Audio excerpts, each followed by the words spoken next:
All right, want to welcome you back to Brightside. Our weather team keeps telling you Hillsborough County can definitely expect significant impacts from Hurricane Ian. Yeah, and this morning we are joined by Sheriff Chad Chronister of Hillsborough County with very little sleep, but a whole lot of prep work under your belt this morning. You brought some good news that last night you saw a whole lot of traffic, which means people are heeding the warnings. I couldn't be more proud. From the sandbag locations that are busy to watching the traffic a little over midnight to see the traffic on 275 and I-4, people are heeding the warning, and that makes me so proud. Yeah, to see them get out of Dodge. Absolutely. We were talking to a reporter earlier. They were saying the commute from Pinellas County all the way to Orlando could take 10 hours. But again, the fact that folks are heeding your warning, have you seen this type of cooperation over the course of your career? Normally people say, it's not a big deal. I haven't. In 30 years, I haven't seen people get this prepared. I haven't seen them heed these warnings. And again, we're ready. We're prepared. You know, we work with our other first responders. We work with our other county agencies, with the city.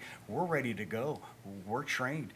We just need our community that we serve to do their part. Heed the warnings. If you're in these evacuation zones, the time to get out is now. If you're not and you're staying, the time to get prepared is now. Get those basic essentials, medication, water, batteries, anything that you may need to sustain. Right. Yes, it's going to be uncomfortable. We're going to lose power. And the #1 killer during a storm that no one pays attention to is flooding. Right. Water.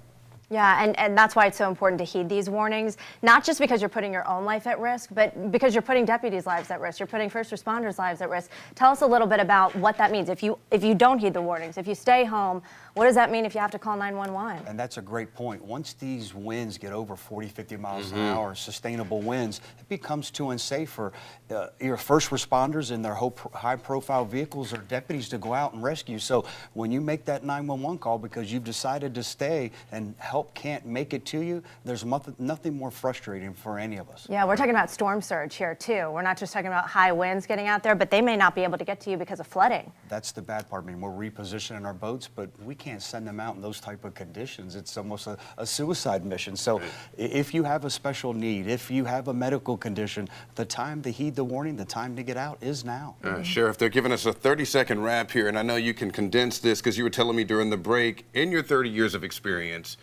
a worst-case scenario as your team has a hard time getting to folks. You mentioned one particular lady. Yeah, it was horrible. The last hurricane we had, the deputies looked at me because a call for service came out. It was an elderly female who was oxygen dependent and lost electricity, so no oxygen, called for help, and the deputies looked at me and I said, I'm not going to stop you. And they ran out, they grabbed her, they put her in a car, rushed her to the hospital. Unfortunately, unsuccessful, and she lost her life. We can replace valuables. We can't replace the life. Yeah, absolutely. Thanks so much for joining us and for all you guys are doing. I know with very little sleep under your belt, and so much to prepare and keep people safe. So we appreciate all that you're doing. Thank you, everyone. All your team's doing. All right.